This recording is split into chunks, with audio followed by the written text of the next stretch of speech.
ልጅነት እስካሁን እድሜ ያደግኩበት ቤተ ክርስቲያን እንደመሆኑ በኩረ መዘምራን ኪነ ጥበብ ወልደ ቂርቆስ ያደገባት ወልቂጤ ደብረ ጽዮን መንበረ ጵጵስና ቅድስት ማርያም ከመጋቢት 20 እስከ 21 ቅዳሜና እሁድ ማታ ከ2 ሰዓት ጀምሮ በአጋፔዝ ኦርቶዶክስ ዩቲዩብ እና በተለያዩ የቲክቶክ ቻናሎች ሁላችንም የምንሳተፍበት ዝግጅት ደግሳለች። አሁን እኔ የማስተላልፈላችሁ መልእክት ለዚሁ ለአሁን ላለው ህንፃ ቤተ ክርስቲያን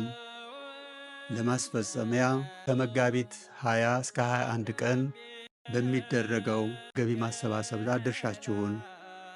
እንድትሰጡ ነው። የገሃነም ደጆች ከቶ ማይችሏት